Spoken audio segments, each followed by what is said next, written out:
मेहनत कर पड़ता है जी जान से तपना, तभी पूरा होता है एक बढ़िया नौकरी पाने का सपना। आज बात करेंगे ड्रीम जॉब ड्रीम कंपनी में कैसे मिले। 10 पॉइंट दूंगा, 10 पॉइंट स्टेप वाइज दूंगा। मैं Vivek Bindra, founder and CEO बड़ा बिजनेस डॉट कॉम। उससे पहले 3 सिनेरियो समझिएगा। पहला सिनेरियो, जो काम करने में आपको बहुत मजा आता है और आपको अच्छे से करना भी आता है, लेकिन अगर उसके पैसे अच्छे नहीं मिले आपको तो आप जिंदगी भर गरीब रह जाएंगे। दूसरा सिनेरियो लेते हैं, जो काम करना आपको अच्छे से आता है, उसके पैसे भी मिलते हैं, लेकिन आपको प्यार नहीं है उस काम से, आपको मन नहीं करता वो काम करने को, तो आप जिंदगी भर बोर होंगे। और तीसरा सिनेरियो, जिस काम से आपको प्यार तो है, बाजार में उसकी तनख्वाह भी मिलती है, लेकिन आपको करना अच्छे से आता नहीं है, तो फिर आपको नौकरी नहीं, वो तो खाली एक सपना है, वो ड्रीम जॉब नहीं है, खाली ड्रीम है। बात समझते हैं कि 10 पॉइंट क्या किया जाए, एक अच्छे से आपको जॉब कैसे मिले। पहले जिस कंपनी में आप जॉब चाहते हैं, पहला पॉइंट है उस कंपनी के बारे में रिसर्च करो। उस कंपनी का विजन, मिशन, उसकी लीडरशिप, उसके माइलस्टोन्स, उस कंपनी के बारे में पढ़ लिख लो वहां रिज्यूमे भेजते वक्त।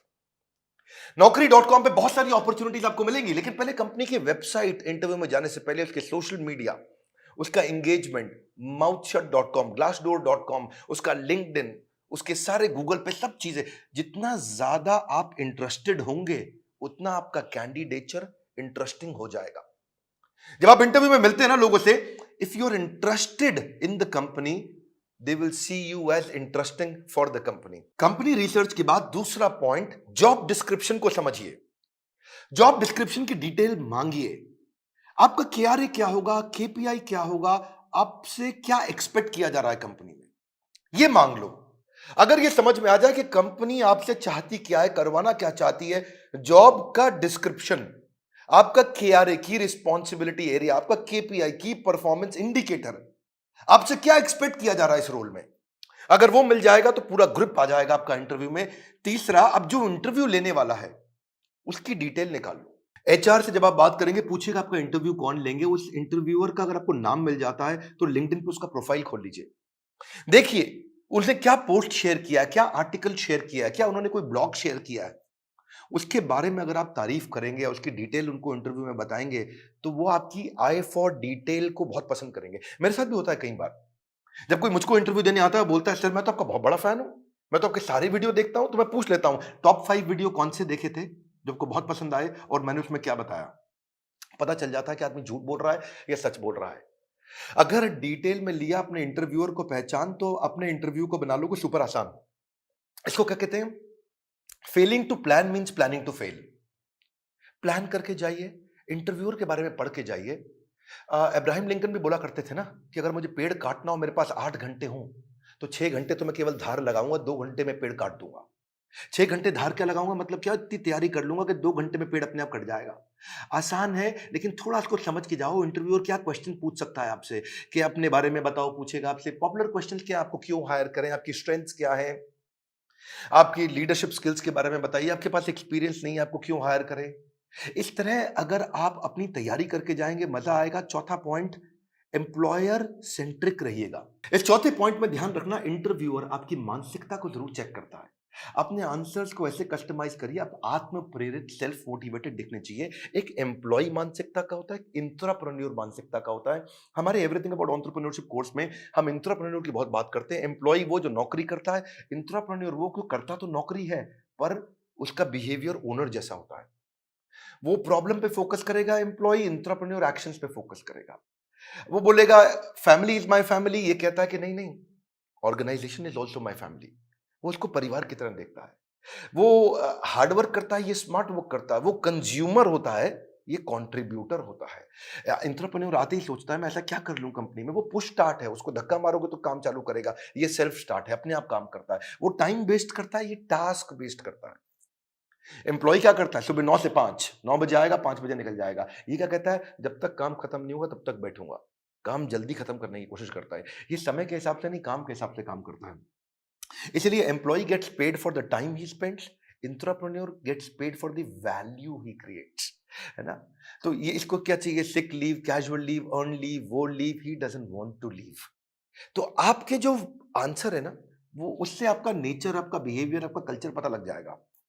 ये ब्रेकडाउन में खत्म हो जाता है, ये ब्रेकडाउन में ब्रेक थ्रू क्रिएट कर देता है। ये बिहेवियर नेचर पता चल जाता है। पांचवा पॉइंट, अपना असेसमेंट भी करके जाइए, जो कि आपके इंटरव्यू में दिखाई पड़ेगा। सनातन गोस्वामी चैतन्य महाप्रभु से बोले कि आमी, क्या बात हुआ कि मैं हूं कौन, आप पहचानिए अपने आप को। कृष्ण ने भी गीता के अंदर बहुत बात किया, ये आपको पोजिशनिंग में हेल्प मिलेगा। आपको आप एक्शन मैन है, पीपल मैन है, आइडिया मैन है, प्रोसेस मैन है, आपकी मेजर स्ट्रेंथ्स क्या है, उसको स्किल के साथ मैच कर लीजिएगा। देखिएगा कि जो जॉब डिस्क्रिप्शन है ना, जो मैंने पीछे बताया था आपको, उसमें देखिए कि कंपनी का गोल क्या है, इस जॉब से कौन सा गोल अचीव करने वाले हैं, कंपनी में क्या प्रॉब्लम्स थी जो इस जॉब से वो सॉल्व कराने वाले हैं। और जब आप जाएंगे तो अपने हार्ड स्किल और सॉफ्ट स्किल को जरूर समझ के जाइएगा।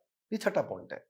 हार्ड स्किल कौन से होते हैं? ये वो स्किल होते हैं जो बेसिकली आप क्वांटिफाई कर सकते हैं, जैसे कि फॉरेन लैंग्वेज हो गया, डिग्री हो गया, सर्टिफिकेट हो गया, मशीन ऑपरेशन हो गया, आपका किसी प्रकार का कोई भी data mining, accounting, programming, software testing, ये सब हार्ड स्किल होते हैं। जिसमें कला आती है।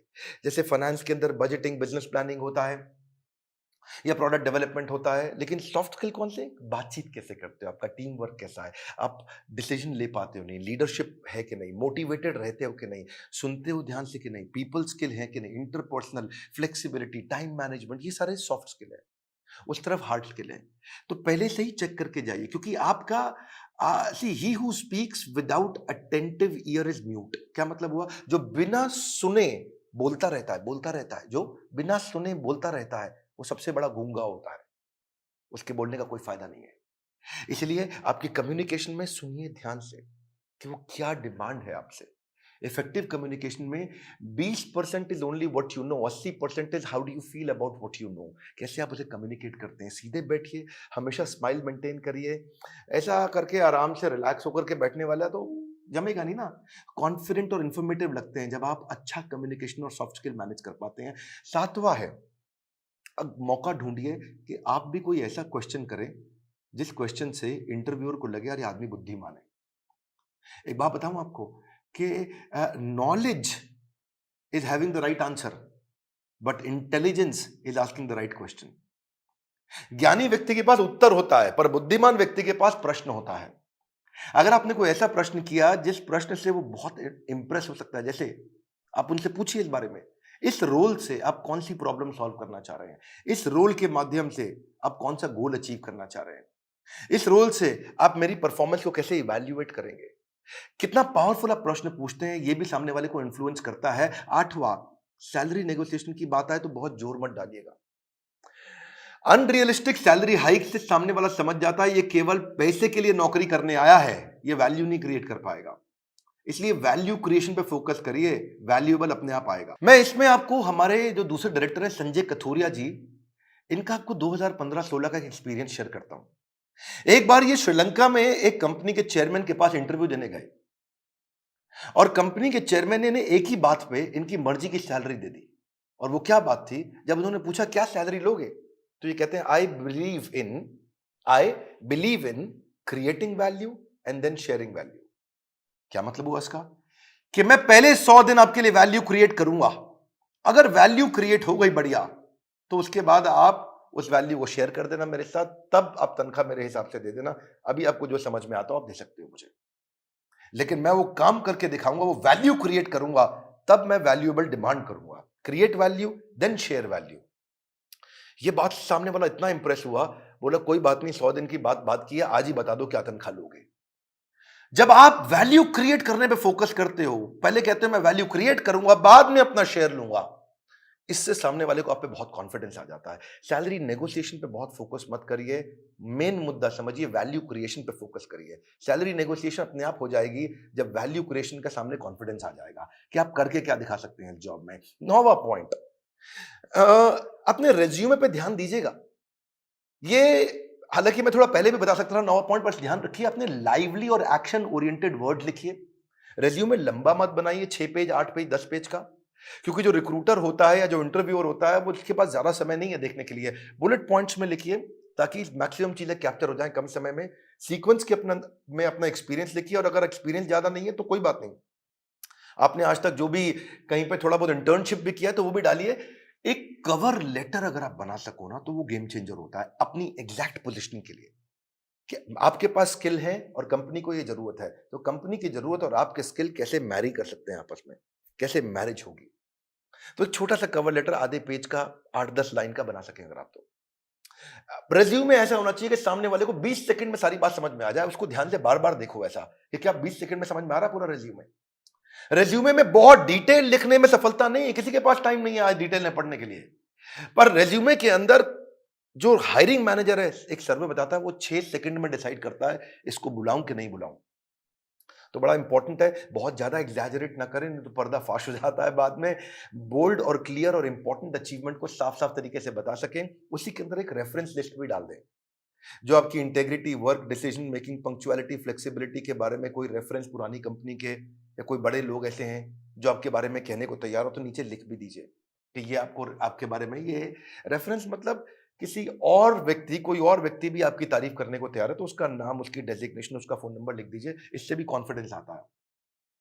और फिर भी अगर इंटरव्यू में आप जा ही नहीं पा रहे, आपको इंटरव्यू मिल नहीं रहे हैं, तो हो सकता है कि आप अच्छी जॉब साइट्स पे नहीं हो। मार्केट में धक्के नहीं खाने पड़ेंगे अगर आप अच्छी जॉब साइट्स पे जाओगे। इसमें आपको फ्री ऑफ कॉस्ट बहुत सारी अपॉर्चुनिटी मिल जाती है, ऑटो नोटिफिकेशंस मिल जाते हैं, अपने आप नोटिफिकेशन आते रहते हैं, एम्प्लॉयर खुद ही आपके पास आ जाता है अगर आप अच्छी जॉब साइट्स पे जाते हो। इसमें प्रीमियम सर्विसेज भी होती हैं। बड़ी पॉपुलर जॉब साइट्स में shine.com, naukri.com, Times Ascent, Times job और मॉन्स्टर है। लेकिन अगर आप नए हैं तो freshers world, fresherslive.com, Internshala internship पे काम कराती है, या freelancer.com, indeed.com। अगर आप नए हैं तो इन पे जाइए। बेरोजगार खेल रहे हैं स्मार्टफोन पर ताश, ये वीडियो उनको शेयर करें, दिशा मिल सकती है बड़ी खास। मैं एक बात और बताऊंगा, हमारे प्रॉब्लम सॉल्विंग कोर्स के अंदर हमने पूरा का पूरा कोर्स ही इसके ऊपर बना रखा है और एवरीथिंग अबाउट एंटरप्रेन्योरशिप को भी अब 2 हिस्से में डिवाइड कर दिया है। अगर आप नए हैं, इंट्राप्रेन्योर बनना चाहते हैं या आगे चल के स्टार्टअप शुरू करना चाहते हैं तो एवरीथिंग अबाउट एंटरप्रेन्योरशिप का एक हिस्सा आपको काम आएगा। और दूसरा जो बिजनेस कर रहे हैं उनके लिए तो है ही है। मैं फिर से आपको रिक्वेस्ट करूंगा कि बेरोजगार खेल रहे हैं स्मार्टफोन पर लूडो और ताश, हाँ, वीडियो शेयर करो उनको, दिशा मिल सकती है बड़ी खास। ताश से बात नहीं बनेगी, इस खास दिशा से बात बनेगी। अगर आप नए आए, सब्सक्राइब जरूर करिएगा, लाइक करके उत्साह बढ़ाइए, बोर्ड लाइन नंबर पे फोन करिए, चेक करिए कि कैसे एवरीथिंग अबाउट एंटरप्रेन्योरशिप जिंदगी भर के लिए आपको एक बड़ी दिशा दे सकता है, आपको एक इंट्राप्रेन्योर बना सकता है। किसी को नौकरी मिले ना मिले, इंट्राप्रेन्योर की बहुत कमी है, उसको नौकरी जरूर मिलती है। हमारे साथ जुड़े रहने के लिए, दुनिया का नंबर 1 एंटरप्रेन्योरशिप यूट्यूब चैनल बनाने के लिए, वीडियो को लाइक करके उत्साह बढ़ाने के लिए आप सबको हृदय की गहराइयों से प्रेम पूर्वक बहुत बहुत धन्यवाद।